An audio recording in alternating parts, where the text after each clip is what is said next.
네, 안녕하세요. 너무 반갑습니다. 네, 유메리 목사입니다. 네, 저는 2011년도부터 작년까지 이렇게 오륜교회에서 러시아 예배 섬기고 또 외국인들 이렇게 센터 사역하고 이런 시간들 보내고 요번에 이제 교회를 개척하고 싶은 마음에 이렇게 박차고 나와서 지금 개척을 준비하고 있습니다. 저희 여기 김태웅 목사님이라고 저희 남편 목사님이신데 같이 오셨습니다. 네. 네.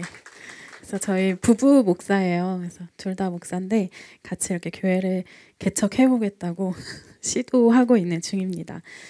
저는 강도영 목사님 2011년도부터 배웠는데 그때는 저는 이제 20대 파릇파릇한 네, 아주 철부지였던 이제 막 사역을 시작한 그런 아이였는데요. 근데 우리 강도영 목사님 그때는 가까이 다가갈 수 없는 범접할 수 없는 그런 분이셨습니다. 그런데 이렇게 따뜻하게 맞아주시고 또 저희가 개척한다고 하니까 저희 이야기도 들어주시고 또 이렇게 좋은 자리에 초대해 주셔서 이렇게 말씀 나눌 수 있는 이 기회까지 주셔서 너무 감사드립니다. 네, 감사드립니다.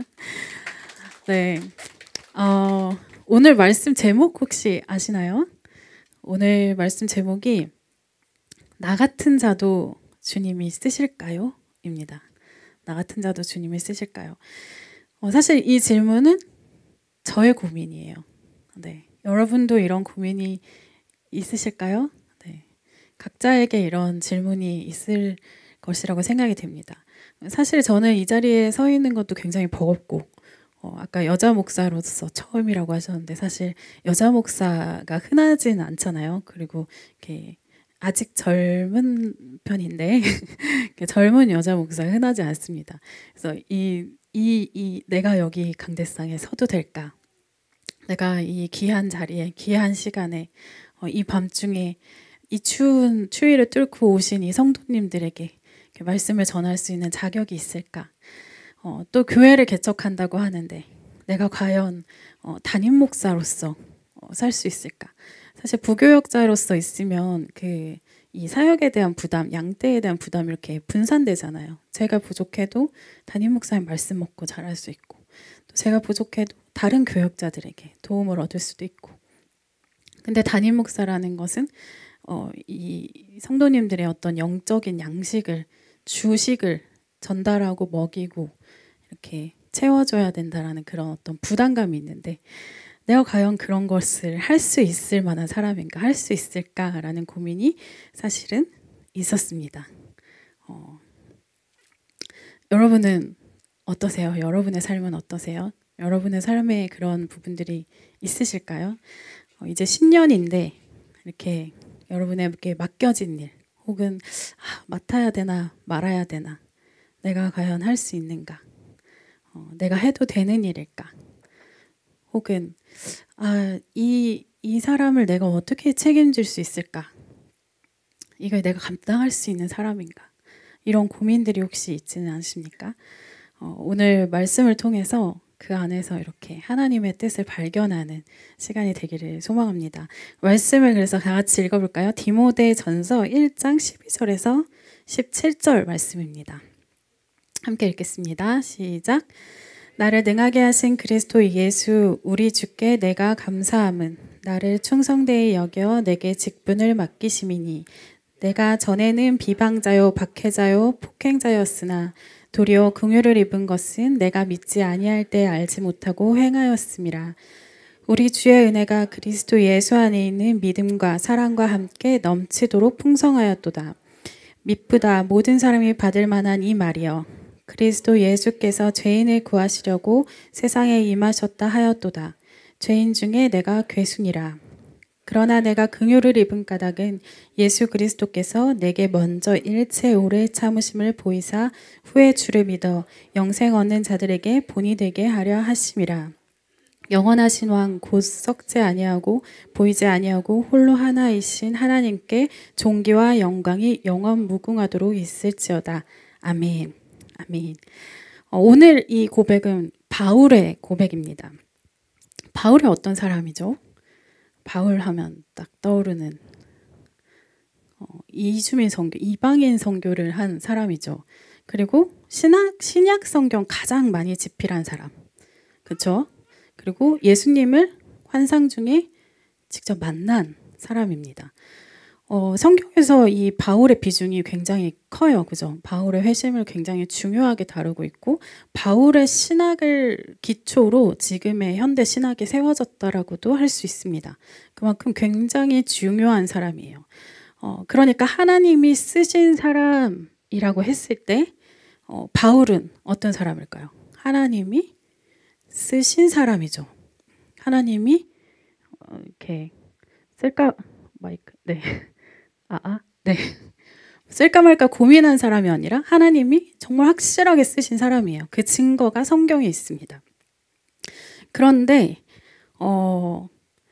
그 바울이 자기 자신에 대해서 지금 뭐라고 고백하고 있습니까? 저희가 방금 읽은 말씀에서 뭐라고 말씀하고 있습니까?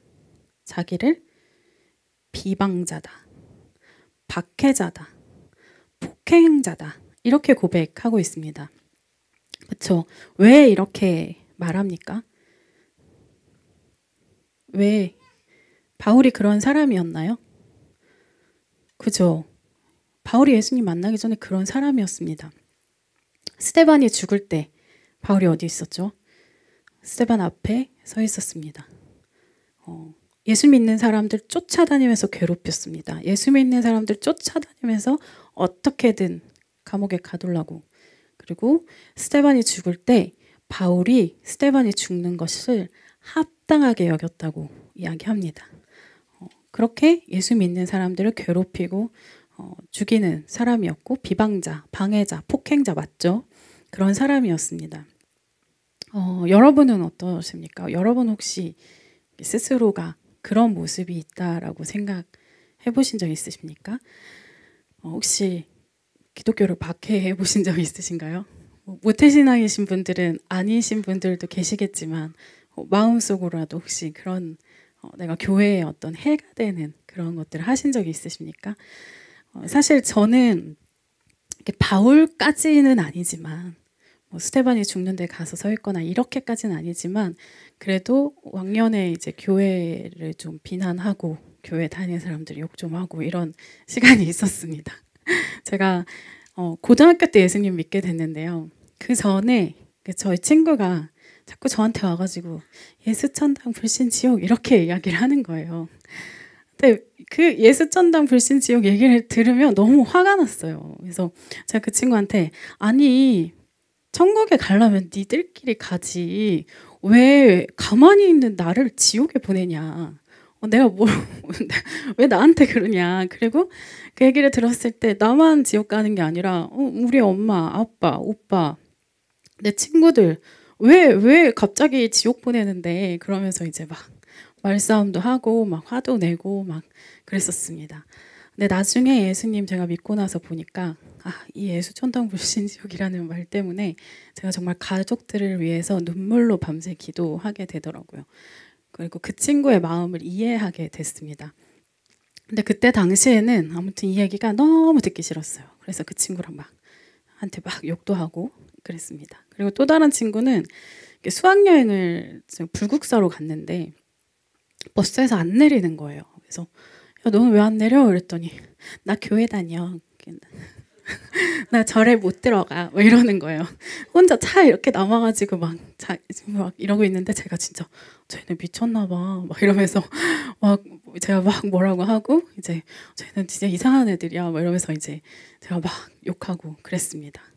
그러던 제가 갑자기 고등학교 때 예수님을 이제 고등학교를 들어가는 그 방학 시즌에 예수님 믿게 된 거예요. 그래서 이 친구들이 저 때문에 너무 황당해가지고 아니 네가 어떻게 예수님을 믿을 수가 있냐?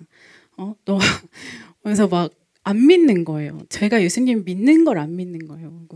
너 좀 이상한 것 같다고 그러고 그랬습니다. 근데 그만큼 제가 갑자기 이렇게 정말 확 변하게 됐어요. 그래서 바울도 이렇게 막 예수님 믿는 사람 때려잡다가 갑자기 예수님을 이렇게 내가 예수님 믿게 됐어요. 막 이렇게 했을 때 사람들이 수상하다고. 저 바울 수상하다. 저 왜 저러냐. 저러다 갑자기 돌변해서 우리 다 잡으려고 우리 아지트 찾아내려고 그러는 거 아니냐. 막 그랬잖아요. 그런 것처럼 저도 사실 처음에 이제 예수님 믿게 되니까 이메림이 그렇게 되는 게 말이 되냐. 말도 안 된다. 제가 입이 사실 많이 걸었었거든요. 그래서 나쁜 말도 좀 많이 하고 이랬었는데 이메림이 이렇게 변하게 변하게 되는 게 말이 맞냐. 그리고 제가 교회 간 지 딱 한 달 만에 이렇게 갑자기 급 변하게 돼가지고 그게 말이 되냐. 제가 그 이메림이 맞냐. 막 이런 이야기들이 있었죠. 그렇습니다. 제가 어쩌다가 그런 제가 교회를 가게 됐냐면 이게 하나님의 섭리라는 게 참 놀랍고 신비한 게 뭐 큰 일이 있었던 게 아니고요. 제가 굉장히 친했던 친구가 있었어요. 근데 그 친구가 남자친구였는데 이렇게 사귀는 사이는 아니지만 마음은 좀 있는 그런 친구 있잖아요. 아마도 저희 남편이 있지만 네, 제가 아마 그 친구를 좀 좋아했던 것 같아요. 근데 그 친구가 아니 저한테만 전도를 안 하는 거예요. 왜냐? 이메림이 얼마나 교회를 싫어하는지 아니까. 그래서 친하니까. 쟤한테는 얘기해도 싫어할 거니까. 그래서 저만 쏙 빼놓고 제 주변에 있는 사람들을 다 교회로 데려가는 거예요. 여자애들도 심지어. 그래서 화가 났어요. 거기 뭔데? 왜 나만 안 데려가는데? 막 이러면서 속으로 막 화가 나 있는데 그 친구는 끝까지 저를 교회 안 데려갔고요. 그 친구의 교회 친구가 있었는데 우연히 만난 거예요. 그래서 이야기를 하다가 갑자기 그 친구가 그래 혜림아 너 교회 갈래?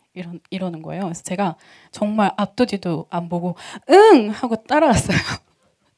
그래서 그 두 친구가 나중에 막 서로 자기가 전도했다고 막 싸웠는데 아무튼 그 입을 연 친구가 저를 교회를 이제 데려가게 됐죠. 그래서 교회를 갔는데 교회를 이제 가자마자 이제 한 달 만에 수련회를 따라갔어요. 믿음이 있진 않았어요, 사실은. 저희 집이 원래 이렇게 비기독교인 집이고 막 제사도 드리고 절도 다니고 막 이랬던 집이었고 저는 막 뭐 이렇게 좀 음주 가무를 좀 즐기면서 이렇게 춤을 추고 노래하고 이런 거 되게 좋아했어요. 그래서 그때 노래방에 가면은 제가 이렇게 3,000원만 딱 내면은 무제한으로 하루 종일 그냥 시간 다 넣어주시고 너무 단골이라서 그냥 얼굴 한번 보여주고 3,000원 내고 하루 종일 노래하고 놀고 이렇게 그런 삶을 살고 있는 그런 친구였어요. 그러니까 영적인 상태도 굉장히 안 좋았어요. 교회를 다닐 만한 그런 친구가 아니었어요. 그리고 또 한 가지 사건이 있었는데 제가 혹시 분신사바 아세요? 옛날에 막 영화 나오고 이랬잖아요. 근데 그때 제가 초등학교 막 이렇게 다닐 때 분신사바 굉장히 유행했어요. 그래서 제가 분신사바 대장이었습니다. 그래서 제가 학교에 막 애들 다 붙잡고 분신사바 했는데 그 하루는 선생님이 너무 화가 나신 거예요. 아마도 크리스찬이셨을 것 같아요. 선생님이 너무 화가 나가지고 막 너 이제 그만해 막 이렇게 하셨는데 제가 왜 그만해야 되냐 그랬더니 귀신이 없는데 네가 막 그렇게 하니까 그만해 이래가지고 제가 귀신이 있는 거 보여주겠다 이러면서 수업 시간에 애들 다 있는 데서 막 했어요. 그래가지고 이렇게 칠판이 있는데 그 칠판에 탈들이 이렇게 막 세워져 있었거든요. 근데 이제 그게 뭐 바람 때문인지 뭐 어쨌든 우연인지 근데 그 타이밍에 갑자기 뚜루루룩 쓰러졌어요. 그래가지고 막 학교 발칵 뒤집힌 거예요. 선생님도 봤지 애들 다 봤지 이래가지고 난리가 나고 막 이렇게 제가 영적으로 안 좋았습니다. 근데 이 이야기를 제가 나중에 대학생이 돼가지고 주일학교 교사를 하는데 우리 초등학생 아이들이 저한테 막 얘기를 해주는 거야. 선생님 진짜로 귀신이 있어요. 막 이러면서 우리 학교에 이런 일이 있었대요. 막 그 얘기를 막 하는 거예요. 전설처럼 내려오고 있었던 거죠. 그래가지고 제가 애들한테 야, 그 이야기의 주인공이 바로 나야. 근데 봐봐 예수님이 더 세. 예수님이 더 좋으신 분이야. 그래서 선생님 여기 있잖아. 그러니까 너네도 그거 무서워하지 말고 교회 열심히 다녀. 이렇게 이야기하면서 했던 이제 그런 에피소드도 있었습니다. 네, 아무튼 제가 상태가 안 좋았어요. 상태가 많이 안 좋았는데 이제 친구 따라 교회를 간 거예요. 교회를 가서 이제 수련회를 갔죠. 수련회까지 어찌어찌 갔는데 사실 교회 문화도 잘 모르고 저 그때도 핫팬츠에 끝나시 입고 막 이러고 다녔거든요. 예, 좀 이상한 애가 들어온 거예요, 교회에. 그러니까 이제 교회 사람들도 약간 쟤 좀 이상해. 그리고 지역 교회 이제 작은 교회였는데, 그러니까 이제 그 교회에 계속 다니시던 분들이 계속 다니고 아이들이 이제 그 장로님 딸 아들 뭐 이렇게 있는 거예요. 근데 어디서 이제 그런 애가 들어온 거죠, 갑자기. 그러니까 이제 수련회에 뭔가 어울리지 않는 캐릭터인 거죠. 그래서 제가 혼자 겉돌았어요. 근데 이제 제 그 수련회 간 곳이 그 하필이면 또 제가 해림인데 해림원이라는 곳을 갔어요. 그래서 장봉도라는 섬이 있는데 그, 그 정신 지체 그 지적 장애가 있는 분들이 이렇게 나이가 들면 사회에서 좀 격리되어서 별도의 공간에서 이렇게 범죄에도 노출될 수 있고 그렇기 때문에 별도의 공간에서 이렇게 교육도 받고 뭐 이렇게 생활을 하는 그런 곳이었는데 배를 2번을 타고 들어가야 되는 곳이었어요. 그래서 거기 갇힌 거예요, 제가. 그 해리먼에. 그래서 난 교회에 적응을 못해서 나오고 싶었는데 탈출하고 싶었는데 배를 2번 타고 나와야 되는 그걸 못해가지고 그 섬에 있게 됐습니다. 그런데 그 섬에서 이제 기도를 하다가 갑자기 하나님의 은혜를 경험하게 된 거죠. 그냥 태어나서 한 번도 느껴보지 못한 행복이라는 게 팍 쏟아졌어요. 그래서 이게 그 말로만 듣던 은혜라는 거구나 라는 걸 경험하게 됐습니다. 그래서 여기서 은혜 충만해서 끝났으면 좋았겠지만 근데 사실 저는 어떤 아이였냐면 저희 가정이 이렇게 평화롭지 못했어요. 그래서 이렇게 굉장히 말 많고 화목하고 막 여행도 다니고 맛있는 것도 먹고 막 이렇게 하던 날도 있었지만 막 굉장히 이렇게 서로 다투고 막 큰 소리가 오가고 막 그릇이 날아다니기도 하고 막 또 그러다가 굉장한 침묵이 이렇게 오랫동안 계속 되기도 하고 또 이제 집이 횡하게 아무도 없는 상황이 되기도 하고 이제 그런 상황이었습니다. 그러니까 저는 행복이라는 게 와도 행복의 지속성이 중요한 거예요. 행복이 있다가 없어지는 게 사실 더 힘들잖아요. 그래서 내가 행복을 갖고 싶지조차 않은 거예요. 그래서 하나님이 이 은혜라는 걸 감동을 주셨는데 제가 거절했어요. 그래서 이랬어요. 하나님이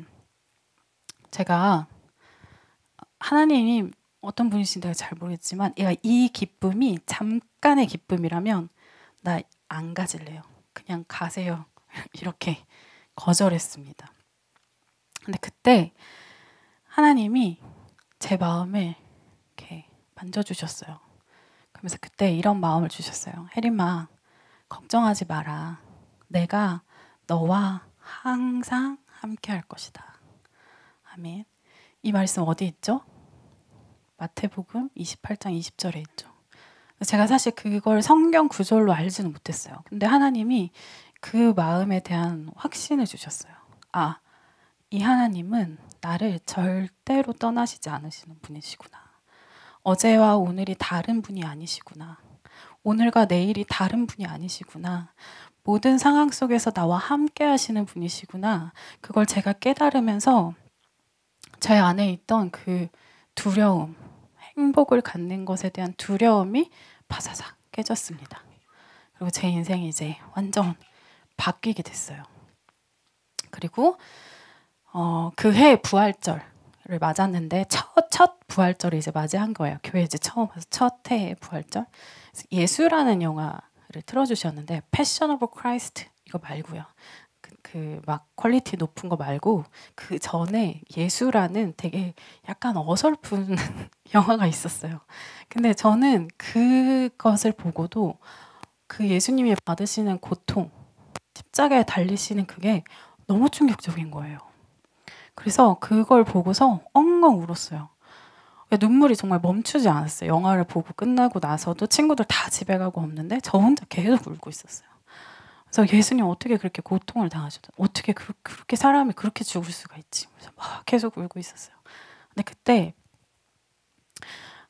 예수님이 그런 마음을 깨닫게 해주셨어요. 뭐냐면 그 십자가에 달린 그 육체적인 고통보다 그렇게 내가 이 사람들 살리려고 그렇게 죽었는데 아직도 2000년이 지난 아직도 그 사실을 몰라서 죽어가고 있는 영혼들이 있다. 그래서 그것을 보는 게 더 가슴 아프다. 라는 그런 예수님의 마음이, 그 슬픈 마음이 가슴에 막 쏟아졌어요. 그래서 처음에는 예수님의 십자가 때문에 막 울었는데 나중에는 그 예수님의 그 마음 때문에 막 울었어요. 그러면서 제가 그러면 주님 제가 전할게요. 제가 복음 전할게요. 주님 십자가에 못 박혀 죽으셨다고. 그래서 이제 우리 다 살 수 있다고, 우리를 위해서 그렇게 죽으셨다고 제가 전할게요. 그래서 그때 사실 뭐 전도가 뭔지 선교가 뭔지 막 목사가 뭔지 이런 것도 잘 몰랐고, 그때까지만 해도 목사는 태어날 때부터 정해지는 줄 알았어요. 그래서 원래부터 목사 이렇게 써 있는 줄 알고 그랬는데, 그래서 제가 목사가 될 거라는 건 진짜 꿈에도 상상을 못 했는데, 근데 그 마음 하나는 간절하게 있었어요. 내가 예수님의 이 사역, 예수님의 이 소식을 내가 전하는 사람이 돼야겠다. 내가 어디든 가서 전하겠다. 이런 마음이 이제 있었습니다. 그래서 제가 열심히 이제 공부하고 또 예수전도단이라는 곳에서 훈련을 받았어요. 그래서 DTS 받고 하면서 예수전도에서 이제 선교사로 22살에 나갑니다. 그때 당시에 이제 최연소 선교사였어요. 그래서 이 어린 친구를 내보내도 되냐 마냐를 막 논의하고 이제 막 그랬던 최연소 선교사로 이제 파송을 받아서 이제 러시아 선교사로 나갔습니다. 러시아 이르쿠츠크 아세요? 그 바이칼 호수 아세요? 여기 몽골 선교사님도 계시던데, 몽골 바로 위에 바이칼 호수라는 곳이 있는데 그 호수를 끼고 있는 도시가 이르쿠츠크라는 도시인데 정말 아름다운 곳이에요. 그래서 제가 몽골을 원래 갈까 하다가 이르쿠츠크에 사람이 없다. 개척을 해야 된다. 제가 개척을 굉장히 가슴 뛰어하는 사람이더라고요. 그래서 사람이 없다. 복음을 전해야 된다. 사람이 없다. 개척해야 된다. 그래가지고 그 이르쿠츠크라는 곳을 가게 됐어요. 거기 이제 백인들이 이렇게 많이 있는 곳인데 거기서 2년 동안 이제 사역을 하게 됐습니다. 그리고 이제 한국에 다시 와서 예수전도단 사역을 다시 하고 이제 대학 사역을 또 하면서 저희 남편을 만나게 됐고요. 또 이제 그러던 중에 오륜교회에서 러시아 사역을 하고 싶습니다 해가지고 이제 오륜교회 사역을 이렇게 막 하게 됐어요. 근데 네, 그래서 여기까지 왔어요. 그 과정들을 이제 지나서 이제 여기까지 이렇게 왔습니다. 그래서 이 모든 게 진짜 하나님의 은혜예요. 이것들을 할 수 있었다는 것 자체가 정말 은혜입니다.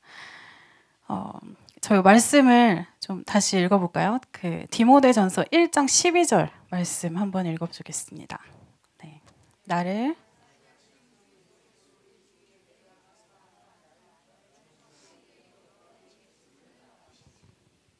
아멘. 하나님께서 이렇게 직분을 맡기셔서 서게 됐는데요. 이 서게 됐을 때 이 바울이 이렇게 말하게 됩니다. 나를 충성되이 여겨 내게 직분을 맡기셨다. 이렇게 말하고 있는데 여기서 이 충성되다라는 게 신실하다라는 거예요. 근데 바울이 신실했던 게 아니라 신실되게 여겨주신 건 거예요. 그래서 진짜로 신실했던 게 아니라 신실하게 여겨주신 거. 그리고 능력은 또 어디서부터 왔죠? 능력도 예수 그리스도로부터 왔습니다. 그럼 바울은 뭐 했어요? 바울은 감사했다고. 그죠? 내가 감사했다라고 이야기합니다. 제가 이런 과정을 지나서 선교사가 되고 목사가 되고 지금 여기까지 섰는데 이 과정들 안에서 제가 한 것은 감사하는 거. 능력도 하나님이 주셨고 사실 신실한 게 아니라 신실하게 여겨주신 거고 주님이 우리를 믿고 그 직분을 맡겨주셔서 그 일들을 감당하고 지금 여기까지 이렇게 오게 된 거죠. 여러분들은 어떤 직분을 받고 계십니까? 어떤 역할을 가지고 계십니까?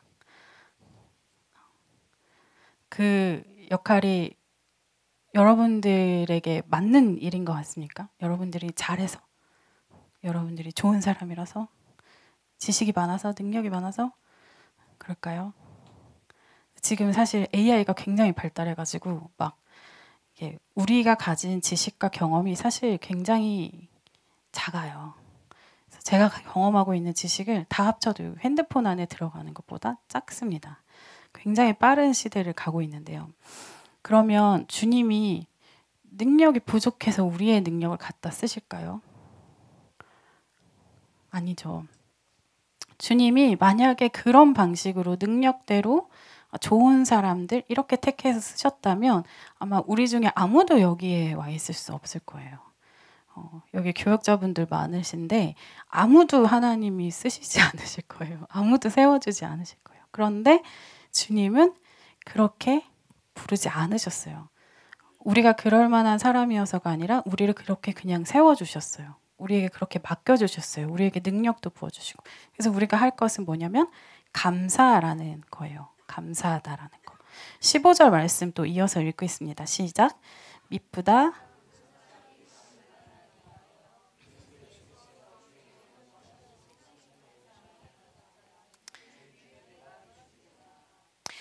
미쁘다라는 말이 성경에서 자주 나오는데 혹시 무슨 뜻인지 아십니까?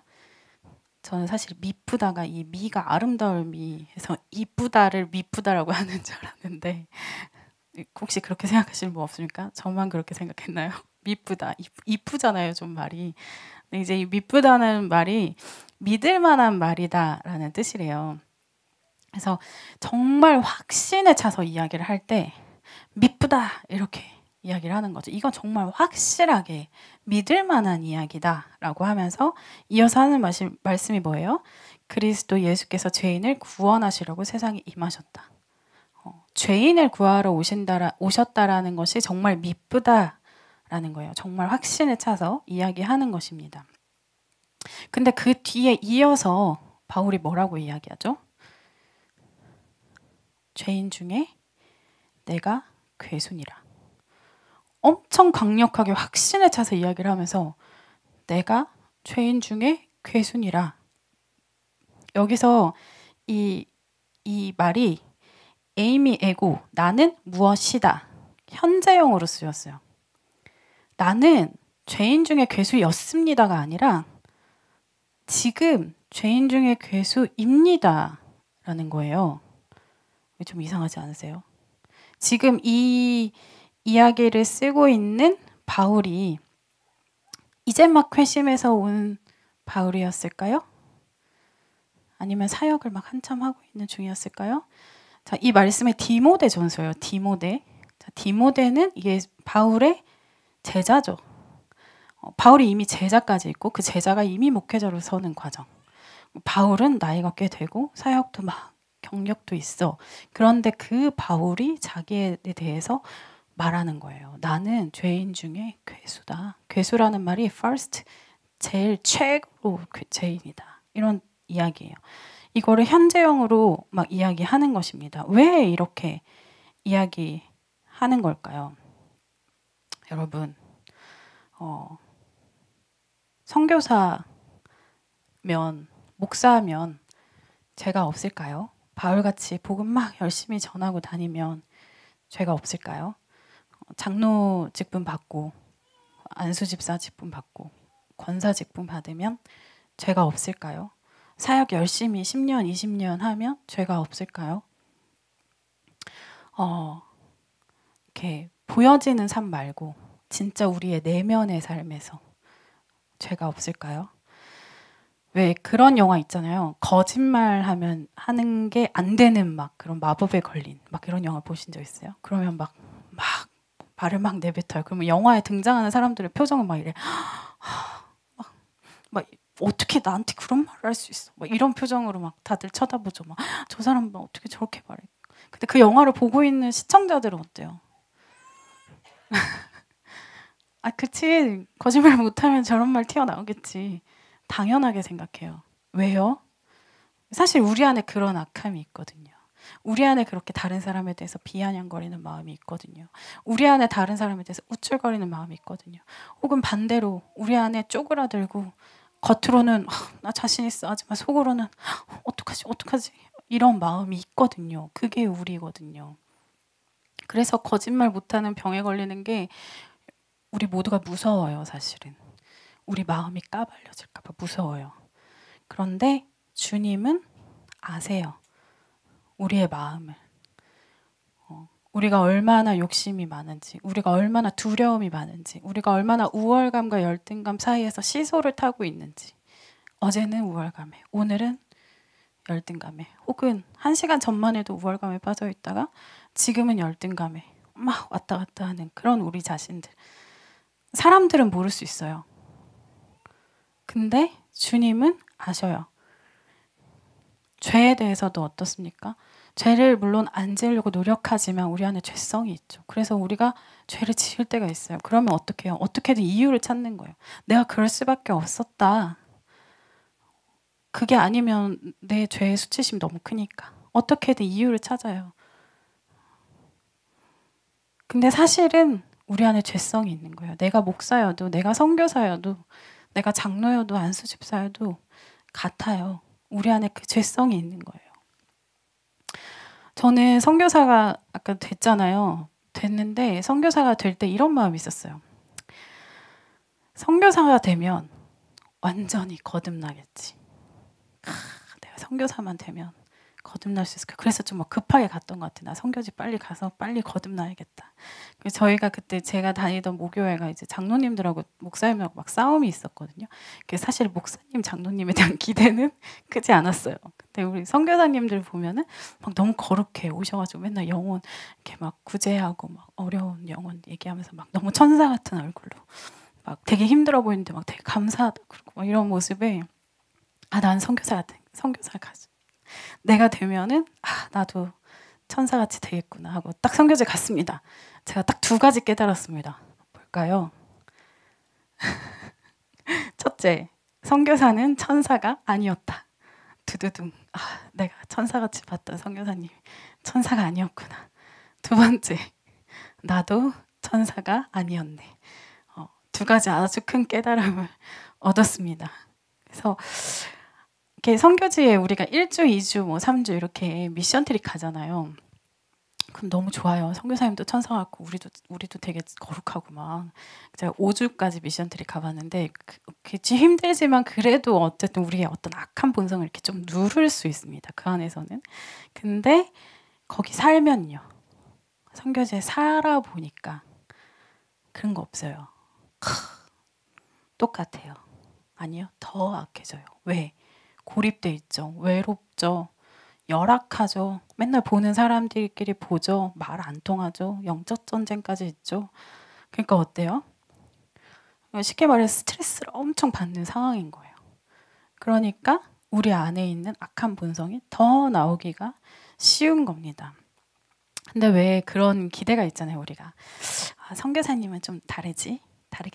목사님은 좀 다르겠지? 이런 기대가 있잖아요. 그러니까 그 기대를 자기한테 갖는 게 아니라 상대한테 가져요. 그래서 아니 선교사가 어떻게 그러냐 이러면서 이제 서로에 대한 비난이 이제 더 쏟아지죠. 그러니까 더 싸우는 거예요. 그래서 선교사님들 그 선교제 철수하는 이유 1위가 뭔지 아세요? 선교사들끼리 관계 싸움하느라고 힘들어서 그 성도들 때문에 힘든 게 아니라 그 선교사님들끼리 힘들어가지고 제일 많이 나옵니다. 그게 인간의 모습이에요. 그게 우리들의 모습이에요. 하나님이 부르신 목사, 장로, 선교사 우리들의 모습이에요. 근데 그러면 하나님은 왜 이런 사람들 갖다 쓰실까요? 왜 이런 사람들 모아놨을까요? 왜 이런 사람들 부르셨을까요? 디모데전서 1장 16절 말씀 이어서 보겠습니다. 시작. 그러나 내가 긍휼을 입은 까닭은 예수 그리스도께서 내게 먼저 일체 오래 참으심을 보였습니다.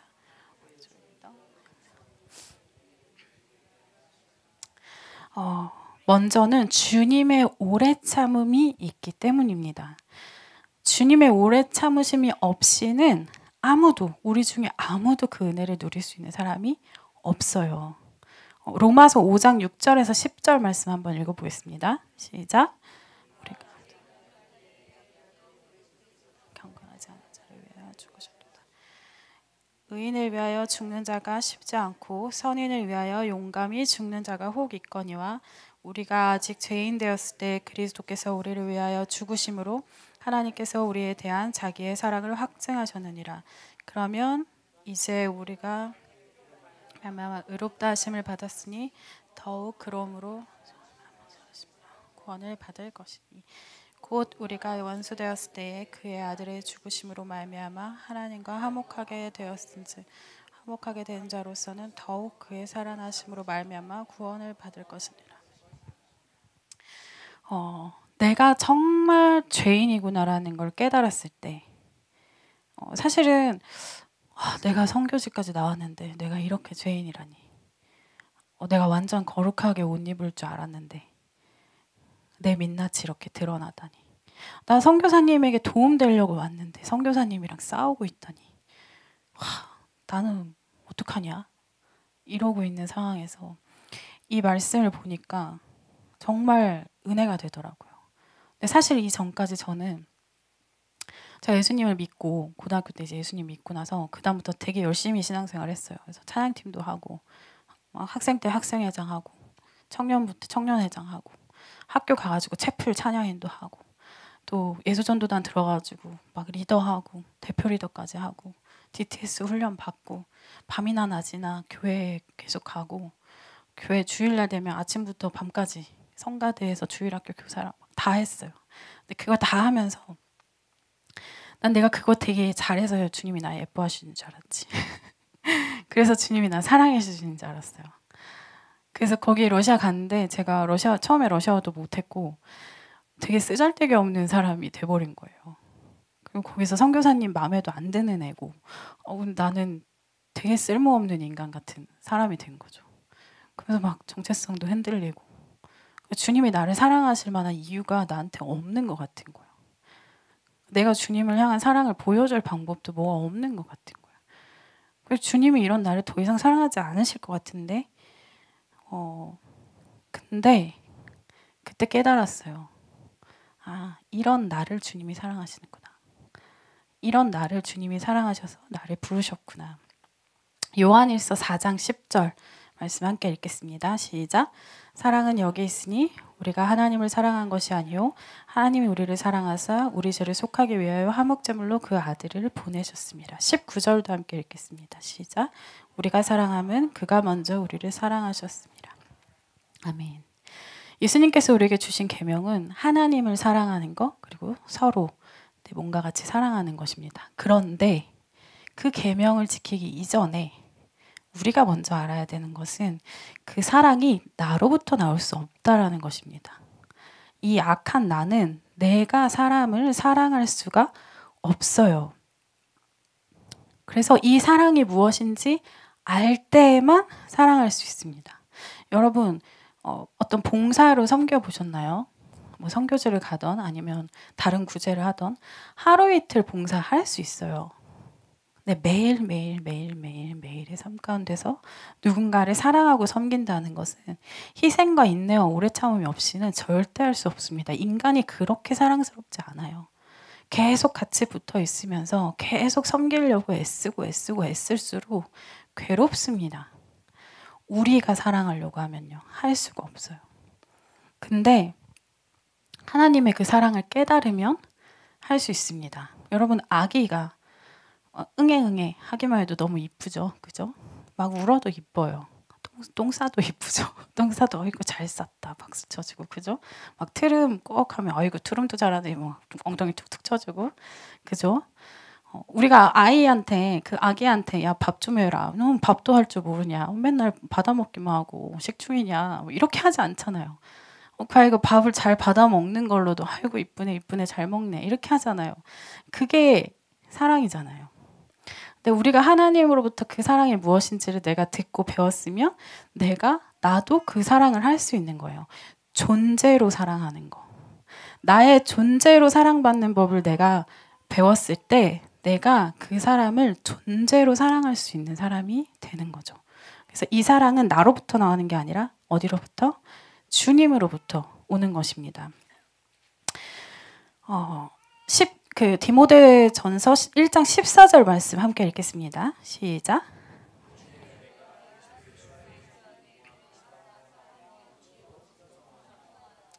쉬운 성경에서는 이 말씀을 좀 더 쉽게 이렇게 말합니다. 주님의 은혜가 나의 마음 가운데 가득 차고 넘쳤습니다. 그 은혜와 함께 그리스도 예수 안에서 믿음과 사랑도 내 속에 솟아났습니다. 무슨 말입니까? 은혜가 먼저입니다. 은혜로 가득 채워진 자에게 믿음과 사랑이 함께 가득히 채워지는 것입니다. 요한복음 21장 말씀을 좀 통해서 우리가 베드로와 예수님과의 이 관계를 한번 보고 싶은데요. 자, 부활하고 예수님께서 제자들을 찾아오셨습니다. 베드로와 예수님 사이에는 그 전에 어떤 일이 있었죠? 예수님 십자가에 못 박히실 때 베드로가 예수님 배반했어요. 그죠? 근데 그러고 나서 그럼 베드로 마음은 어땠을까요? 막 슬피 울었다고 얘기하잖아요. 그러고 나서 있었던 일이에요. 근데 이때 예수님 찾아왔어요. 예수님 찾아와서 처음 하신 말이 무슨 말일까요? 5절 말씀 한번 읽어볼까요? 시작. 예수께서 이르시되 얘들아 너희에게 고기가 있느냐 대답하되 없나이다. 왜 갑자기 오셔서 고기를 찾으실까요? 자, 여기서 고기는 물고기입니다. 물고기가 있냐고 물으셨고 제자들이 뭐래요? 없대요. 자, 그러고 나서 예수님 뭐라고 하시죠? 6절에 이어서 시작. 이르시되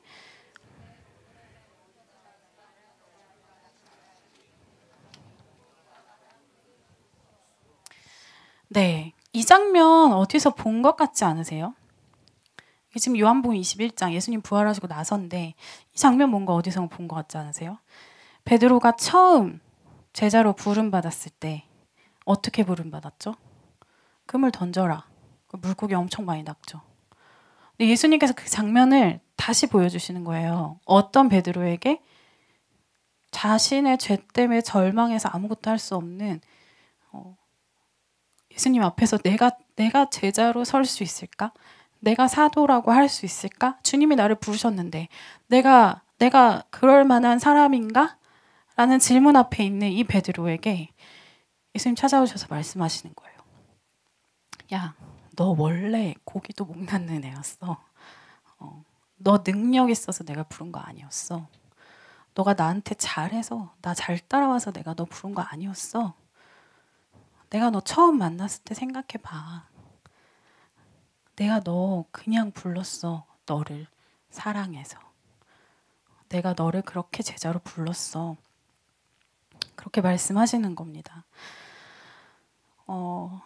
저는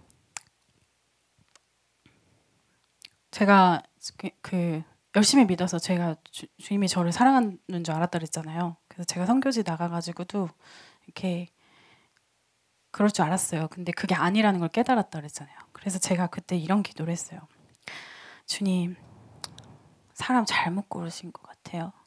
제가 죄를 너무 좋아하고요. 제가 상처도 너무 많아요. 이게 까도 계속 나옵니다. 내적 치유했다고 했는데 또 나와요. 나의 이 슬픈 본성이, 악한 본성이 계속 불쑥불쑥 튀어나와요. 저는 안 될 것 같아요. 저는 사실 제가 이렇게 상처가 많은 사람인지 몰랐어요. 근데 도저히 더 이상 안 되는 것 같아요. 주님이 쓰실 사람이 제가 못 됩니다. 그만 포기하시죠. 이렇게 기도를 하는데 주님이 그런 마음 주셨어요. 혜림아, 내가 너를 안다. 내가 너를 알고 내가 너를 택했다. 내가 너의 어린 시절, 네가 나를 몰랐던 그 시절까지도 나는 안다. 내가 너를 안다. 내가 너를 알고 너를 택했다. 저는 사실 주님이 저를 모르시는 줄 알았거든요. 제가 고등학교 때 예수님 믿었으니까 그 고등학교 이전의 삶을 모르시는 줄 알았었어요. 저희 집이 얼마나 굉장히 가정적으로 어려운 일들이 많았고 되게 가난하기도 했고 막 푸세식 화장실에 이렇게 구더기 기어다니고 막 비누는 막 쥐가 파먹고 연탄 떼고 막 이런 집에 살았었고 되게 아버지께서 이렇게 막 사고 치셔서 구치소도 여러 번 갔다 오시고 그런 환경 속에서 살았고 그러다 보니까 제 안에 되게 뿌리 깊은 상처들이 있었고 되게 큰 두려움들이 있었고 그런 것들이 이제 불쑥불쑥 나오는 거예요. 근데 저는 사실 다 잊고 있었거든요. 제가 성인이 되면서 그 과거를 그냥 잊고 있었어요. 그런데 다시 기억나면서 이런 나는 주님이 못 쓰시겠는데? 그런 마음이 드는 거죠. 그래서 제 안에 있는 막 가난에 대한 두려움, 가족들에게 버림받을 거에 대한 두려움, 행복을 가질 수 없을 것 같은 두려움, 따돌림 당했던 기억도 있고 성추행 당했던 기억들, 막 온갖 더럽고 우울하고 수치스럽고 막 이런 기억들이 그냥 제 안에서 막 휘몰아치는 거예요. 근데 그때 주님이 계속해서 주셨던 마음은 그거예요. 내가 너를 안다. 내가 너를 안다. 내가 너를 알고 너를 불렀다. 주님은 다 아셨더라고요. 제가 그렇게 넘어진 사람인 것도 알고 제가 얼마나 연약한 사람인지도 알고. 여러분, 베드로가 주님 막 열심히 따를 때 나 주님 위해서 어디든지 갈 수 있습니다. 그때 예수님 뭐라고 그러세요? 너가 나를 3번 부인할 거다. 예수님은 아셨어요. 베드로가 얼마나 겁쟁인지. 예수님 위기 상황 되면 도망칠 사람이라는 거를 예수님은 아셨어요. 근데 예수님이 베드로 택하셔서 제자라고 부르셨어요. 베드로가 잘나고 뛰어나고 강인하고 용맹한 사람이어서가 아니라 그냥 부르셨어요. 주님이 우리도 그렇게 부르셨습니다. 우리 각자가 가지고 있는 싸움이 있을 거예요. 죄와의 싸움, 연약함과의 싸움, 상처와의 싸움, 가족과의 싸움, 어떤 두려움에 대한 싸움, 각자가 가지고 있는 싸움이 있을 거예요. 주님이 아세요. 아시는데 그래도 우리를 부르셨어요. 그걸 넘어서서 우리를 사용하시려고 우리를 부르셨어요. 왜냐? 주님은 그걸 극복하실 수 있는 분이시거든요. 그래서 이어서 무슨 말씀하시냐면 13절 말씀 함께 읽겠습니다. 시작. 예수께서 가셔서 떡을 가져다가 그들에게 주시고 생선도 그와 같이 하시니라. 여러분, 이 말씀 들으면서 떠오르는 장면이 하나 더 있지 않습니까? 떡과 생선, 오병이어. 예수님이 금을 던지는 것만 회상시킨 게 아니라 오병이어 사건도 기억나게 하시는 거예요. 떡과 생선, 그거 가지고 5,000명 먹었잖아. 그 너희 능력으로 먹인 거 아니잖아. 내가 능력 줘서 하는 거잖아. 너가 너의 힘으로 하는 거 아니잖아. 내가 너에게 능력 줘서 하는 거잖아. 그러니까 너는 할 수 있는 거야. 제가 처음에 여기에 어떻게 설 수 있는지 제가 모르겠습니다. 여기 서 있는 게 참 자격이 없는 것 같습니다. 이런 얘기 했지만 제가 어떻게 여기 서서 이렇게 여러분 앞에 설 수 있겠습니까? 목사라는 직업이 참 대단한 직업이에요. 목사는 나이가 어리기도 하고 경험이 별로 없기도 하고 지식이 별로 없기도 하고 학벌이 낮기도 하고 근데 앞에 계시는 분들은 박사님도 계시고 교수님도 계시고 정치인도 있고 다 있잖아요. 연배가 있으신 삶의 경험이 두둑하신 분들 계시고 근데 어떻게 여기 서서 이렇게 이야기를 하겠습니까? 하나님이 하시니까 하나님이 능력을 주시니까 하나님의 능력을 믿고 서 있는 거죠. 저의 힘으로 할 수 있다면 저의 힘으로 해야 된다라면 할 수 없죠. 못합니다라고 고백하는 거죠. 그런데 주님이 하시니까 주님이 한다라는 걸 아니까 이것을 할 수 있는 것입니다. 요한복음 21장 15절에서 17절 말씀을 읽겠습니다. 시작. 그들이 조반 먹은 후에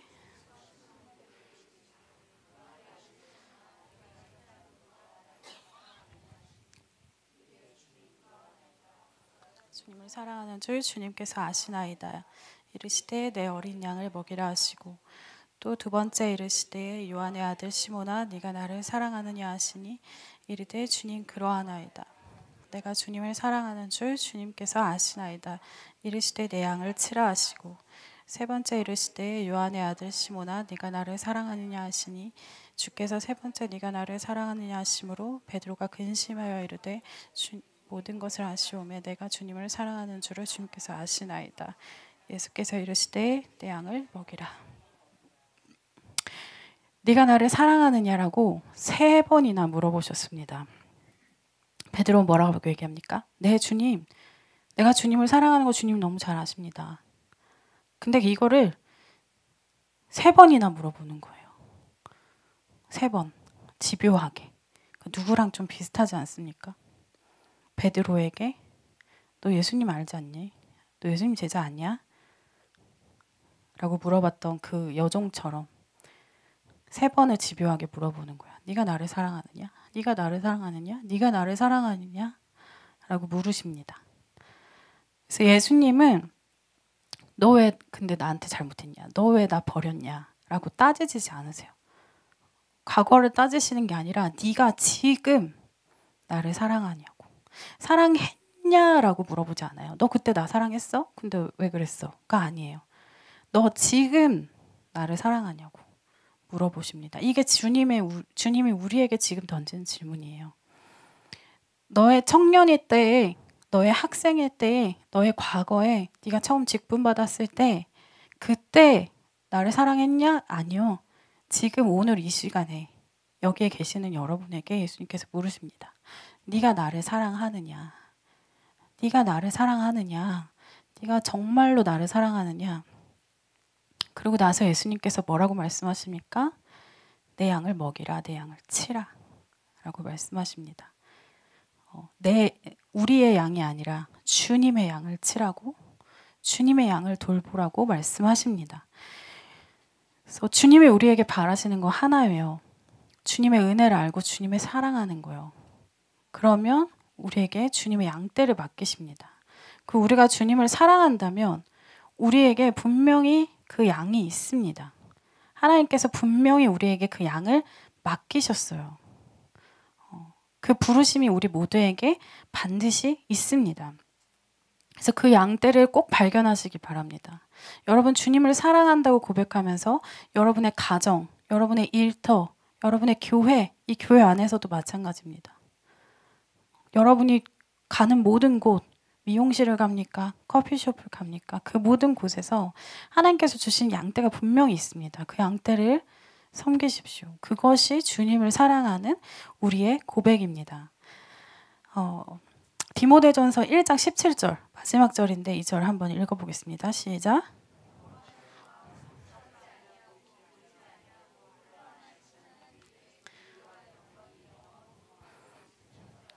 아멘. 네, 우리 하나님은 영원하신 왕입니다. 바울은 그 사실을 분명히 알았습니다. 그래서 사도행전 26장에서 아그리빠 왕 앞에서 자신을 변호할 수 있는 상황이 됐음에도 불구하고 왕이라는 그 권력 앞에서도 예수 그리스도를 전하는 것에만 온전히 전념합니다. 자기를 변호하면 자기가 나갈 수 있는데도 자유를 얻을 수 있는데도 불구하고 왕 앞에서 담대하게 복음을 전합니다. 왜요? 진짜 왕이 누군지 알았기 때문에, 영원하신 왕이 누군지 알았기 때문에. 지금 이 시대에는 왕이 없죠. 물론 왕이 있는 나라도 있지만 그렇게까지 권력이 있는 왕은 없습니다. 그렇죠? 그런데 권력자들은 있어요. 근데 그 권력이 결국에는 사라진다는 거 우리 너무나 잘 압니다. 근데 이 시대는 사실 또 다른 권력자가 있죠. 돈이면 다 되는 거. 돈이면 다 할 수 있다고 생각하는 거. 그래서 돈을 쫓아가고 돈을 두려워하는 거. 그런데 그 앞에서도 우리가 진짜 왕이 누구이신지 안다면 우리는 담대할 수 있습니다. 바울이 담대하게 복음을 전했던 것처럼, 그리고 그 안에서 온전히 하나님께만 영광을 돌릴 수 있습니다. 네, 그래서 우리 모두 그런 하나님 앞에 정말 온전히 영광 돌리는, 하나님께 쓰임 받는 그런 백성들이 되기를 간절히 소망합니다. 네, 저는 이제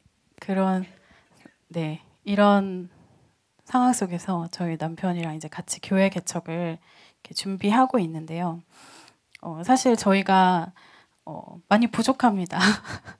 가진 것도 별로 없고 이렇게 준비된 것도 별로 없어요. 그래서 혹시 MH라고 들어보셨나요?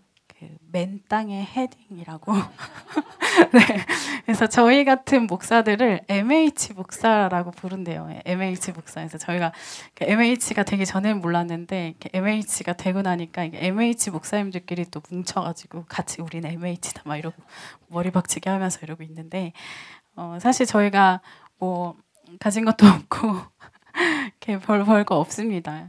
보시다시피 나이도 되게 젊어요. 네. 그런데 그런데 저희가 뭐 이렇게 정말 겁 없이 교회를 개척하겠다고 달려들고 있습니다. 그런데 그런 것 같아요. 그러니까 내가 뭔가 자격이 있어서 해야 된다라면 못할 것 같아요. 내가 할 만한 사람이라서 한다라고 생각하면 못할 것 같아요. 성공을 기대하고 한다면 시도도 하면 안 될 것 같아요. 근데 하나님이 주신 비전이 있기 때문에, 하나님께서 부르셨다는 확신이 있기 때문에, 우리가 연약한 만큼 하나님께서 쓰실 거라는 마음이 있기 때문에, 또 우리가 정말 주님을 사랑하고 우리에게 맡겨진 하나님의 양떼가 있다고 생각하기 때문에 우리가 이 길을 가려고 합니다. 그래서 제가 우린교회에서 이제 사임을 하고 지지난달이죠. 11월 말에 마지막 주에 이제 짐을 다 싸고 이렇게 나왔어요. 근데 이제 마지막 날 밤늦게까지 이제 14년 사역했으니까 짐이 어마무시하게 많더라고요.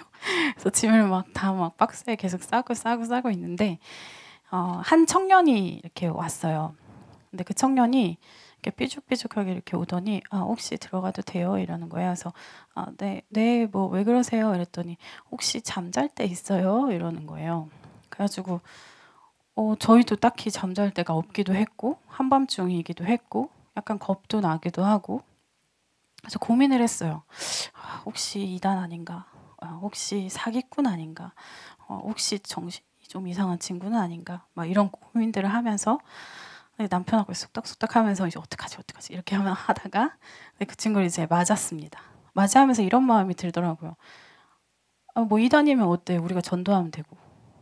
사기꾼이면 어때? 우리가 털어갈 재산도 없는데 뭐 털릴 것도 없을 것 같고. 정신이 어려운 친구면 도와주면 되지.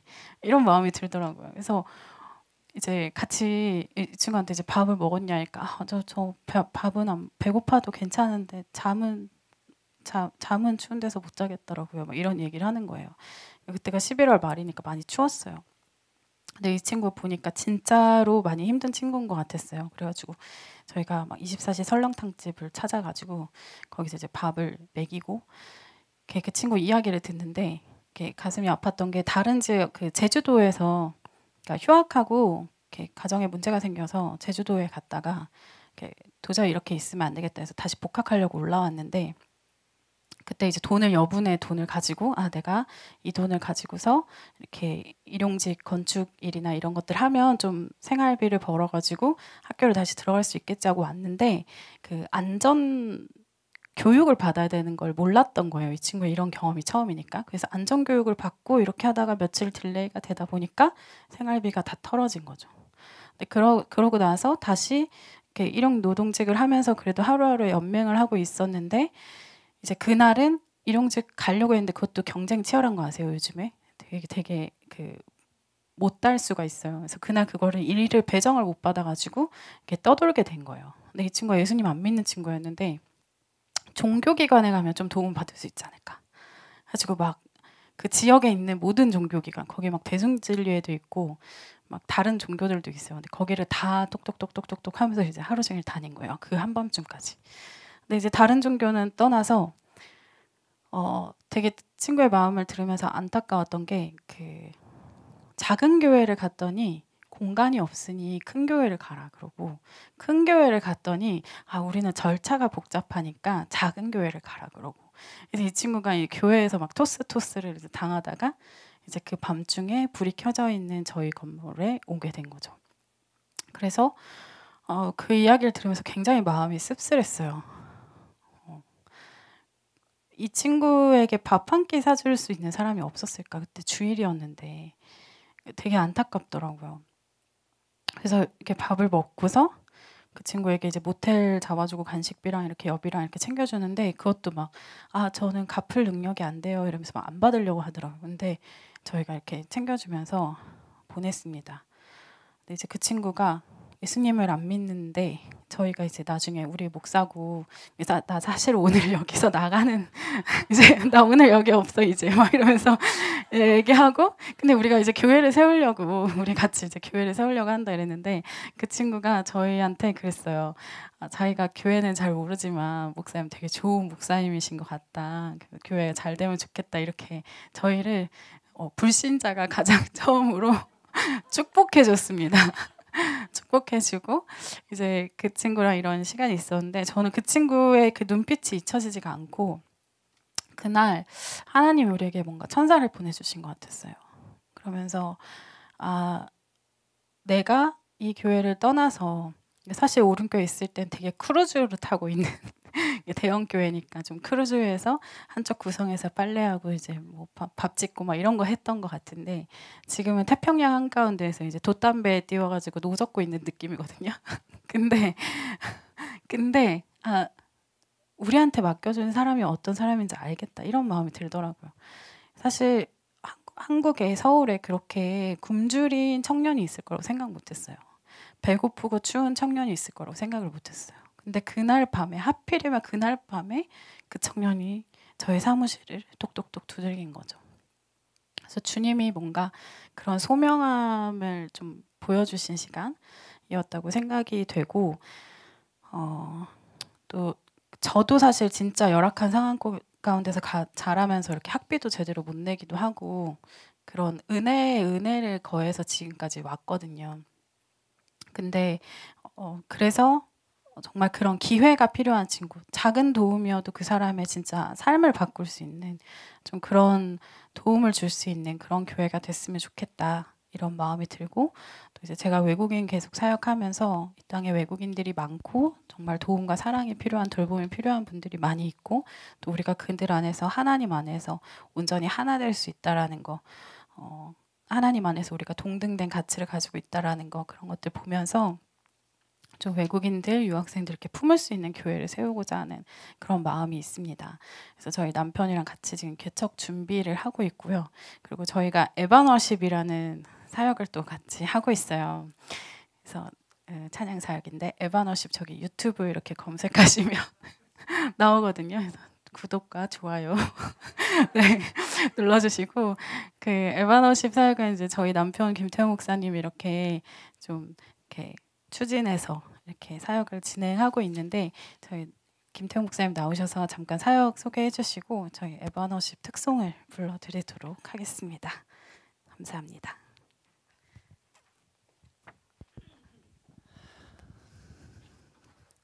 할렐루야, 할렐루야. 네, 아름다운 밤입니다. 너무 따뜻한 시간인 것 같습니다. 나눈 것처럼 저희는 세상을 섬기고 교회를 섬기는 교회가 되고 싶어요. 그게 지금 한국 교회에 참 필요한 교회라고 생각이 되고 그런 면에서 저희 아내는 오랫동안 외국인을 섬겼고 그리고 이 사회가 다문화 사회가 되고 있는 걸 보면서 이 한국 사람들이 외국인을 어떻게 하면 받아들일 수 있을지 그 부분을 이제 도와드리는 역할들 감당하고 저도 오랜 시간을 찬양 사역을 하면서 제가 정말 이 찬양 안에 두 가지의 궁핍함을 봤어요. 뭘 봤냐면 첫 번째는 신학의 부재를 봤어요. 무슨 얘기냐면 우리가 예배라고 하잖아요. 왜 예배가 될까요? 그러니까 찬양하고 말씀이 있어서 예배가 될까요? 그게 아니더라고요.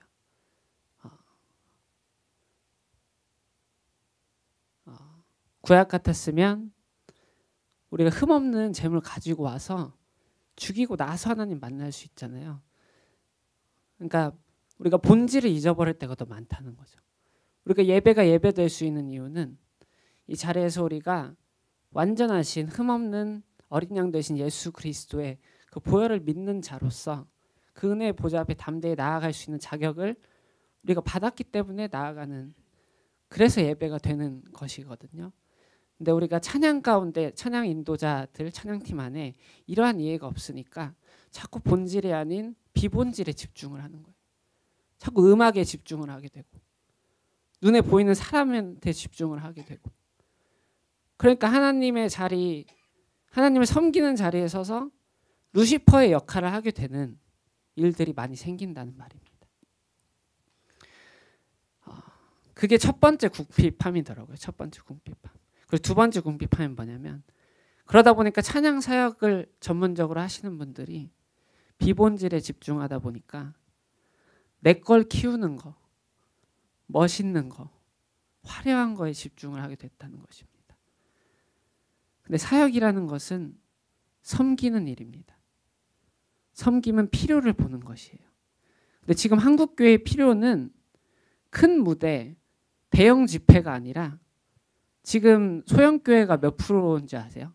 한국 전체 교회 중에 소형교회가 어떤 분은 뭐 적게는 60%라고 말하지만 현실적으로 봤을 때는 70%, 80%라고 해요. 근데 이 소형교회는 대형 집회 잠깐 가면 좋아요. 근데 문제는 돌아왔을 때, 돌아오면 외식이 아무리 맛있으면 뭐합니까? 집밥이 맛있어야 되는 거 아니겠어요?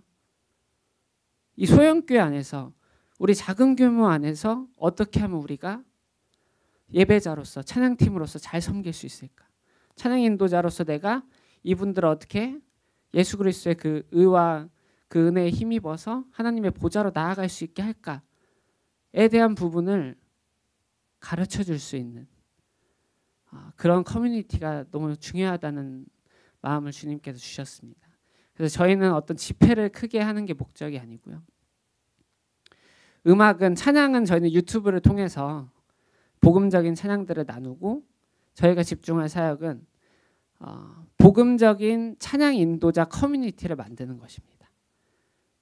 그래서 사람을 세우는 일을 해야겠다. 소형교회 안에 있는 찬양 인도자 그 한 분을, 그 몇 분을 우리가 함께 모여서 좀 진중하게 나누고 복음의 가치를 회복하고, 또 실제적으로 스킬적인 부분이 많이 필요하거든요. 네, 찬양 여기 계시지만 훌륭하시게 잘하고 계시는데 멀티플레이 해야 됩니다. 격려를 많이 해주세요. 정신이 없습니다. 네. 배울 게 많고 연습할 게 많아요. 그래서 2박 3일 세미나 있지만 세미나로 안 되거든요.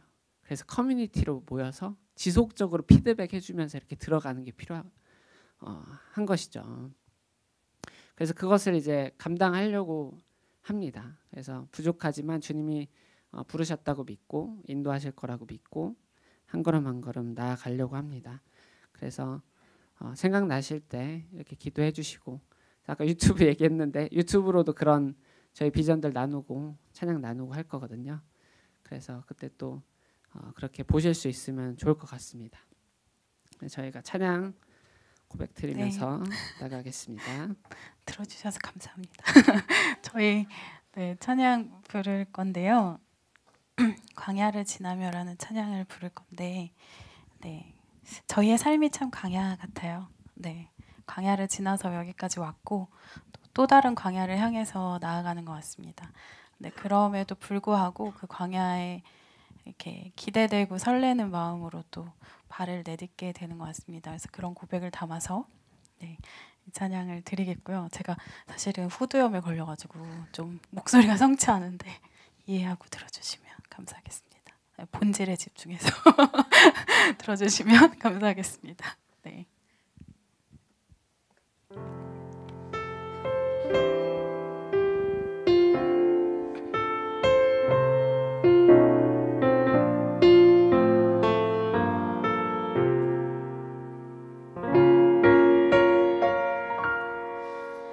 왜 나를 깊은 어둠 속에 홀로 두시는지, 어두운 밤은 왜 그리 길었는지,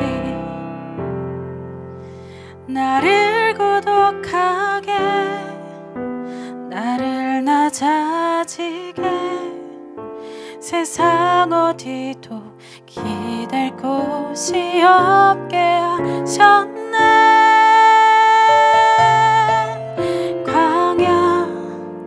광야에 서 있네.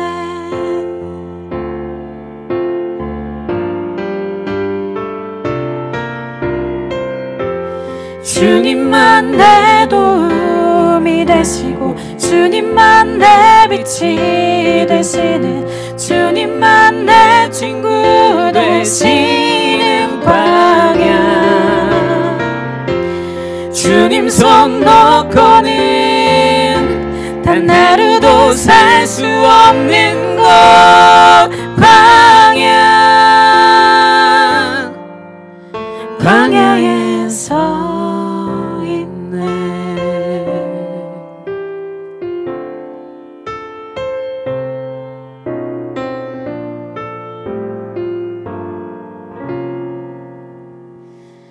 왜 나를 깊은 어둠 속에 홀로 두시는지, 어두운 밤엔 왜 그리 길었는지,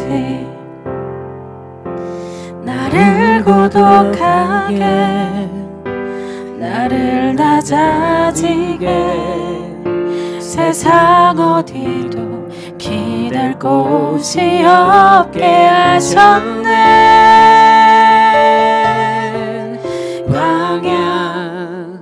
광야에 서 있네.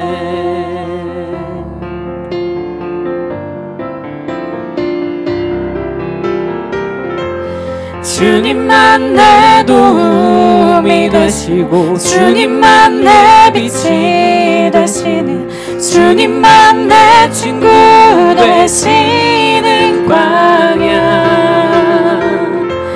주님 손 놓고는 단 하루도 살 수 없는 곳 광야. 광야.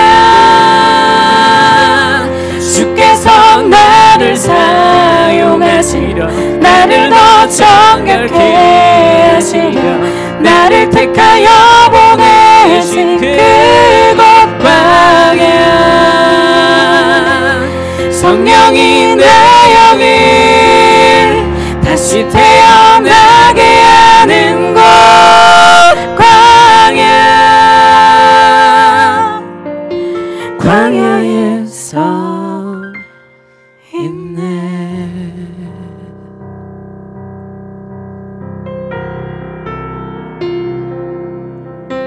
내 자가 산산이 깨지고 높아지려 했던 내 꿈도 주님 앞에 내어놓고 오직 주님 뜻만 이루어지기를 나를 통해 주님만 드러나시기를.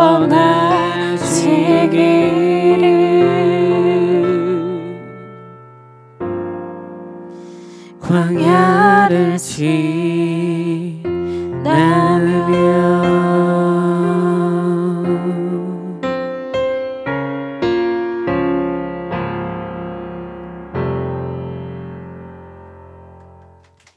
할렐루야.